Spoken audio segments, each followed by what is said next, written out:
આગળ સમાચારમાં વાત કરીએ તો અમદાવાદમાં ગુજરાત સરકારના જીડીપી કાર્યક્રમમાં ગોલમાલ થયો હતો। અમદાવાદમાં ગુજરાત સરકારનો જીડીપી પ્રોગ્રામમાં ગોલમાલ થયો છે। સરકાર દ્વારા ખાનગી સંસ્થા સાથે ડાયાલિસિસ MOU કરવામાં આવ્યા હતા, જ્યાં ટેન્ડર વગર આરોગ્ય વિભાગ અને ખાનગી સંસ્થાના MOU સામે આવ્યા છે। અરવલ્લી સાબરકાંઠાના કોમ્યુનિટી સેન્ટર ઉપર ડાયાલિસિસ કરવામાં આવ્યા હતા, જ્યાં પાણીની સુવિધાઓ અને ડોક્ટરની વ્યવસ્થા પણ સરકાર કરશે। તો તમામ વ્યવસ્થાઓ સરકારની અને પૈસા ખાનગી સંસ્થા કમાશે તેવો ગોલમાલ સામે આવ્યો છે।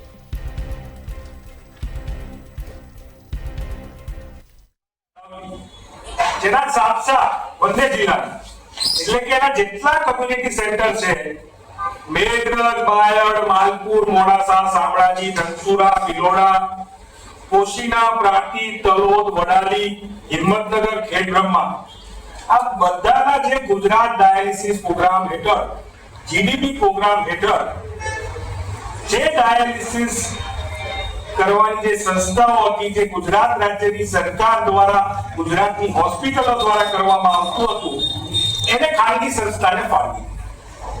આ ડાયાલિસિસ સેન્ટર એક સિમ્બાયોસિસ હેલ્થકેર કરીને સંસ્થા છે, તેના નામે ફાળવી દેવામાં આવ્યા। ખાનગી સંસ્થા શું? ખાનગી સંસ્થા કોની છે કે ટેન્ડર વગર ફાળવી દેવામાં આવી? સીધો MOU ગુજરાત રાજ્યના આરોગ્ય વિભાગે આ સંસ્થા જોડે કરી અને 14 જેટલા ડાયાલિસિસ સેન્ટર, જેનું આખું ઇન્ફ્રાસ્ટ્રક્ચર ગુજરાતની જનતાના પૈસે બનેલું છે, જેને કહી શકાય કે એનું બિલ્ડિંગ ગુજરાતની જનતાના પૈસે બનેલું છે, કે ડાયાલિસિસ માટેના જે મશીન ઇન્ફ્રાસ્ટ્રક્ચર આવે, જેને કહી શકાય કે 4 કરોડ 20 લાખથી પણ વધુ કિંમતના મેડિકલ ઇન્ફ્રાસ્ટ્રક્ચર, મશીનથી લઈને દરેક બાબત સુધી એની વ્યવસ્થા ગુજરાત સરકાર કરશે। ડોક્ટરની સુવિધા આપવાનું કામ ગુજરાત સરકાર કરશે અને માત્ર કમાણી કરવાનું કામ આ ખાનગી સંસ્થા કરશે। મહિને 25 લાખથી પણ વધુની આવક આ સંસ્થાને ઊભી કરાવીને કરોડો રૂપિયા વર્ષ દરમિયાન કમાવી આપશે આ ગુજરાત રાજ્યનું આરોગ્ય વિભાગ।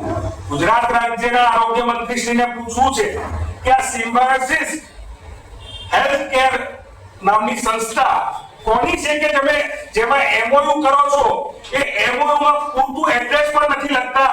સિમ્બાયોસિસ હેલ્થકેર ફાઉન્ડેશન નવરંગપુરા, આ ગુજરાતના લોકો એ સંસ્થાને શોધવા નવરંગપુરામાં ક્યાં પડે?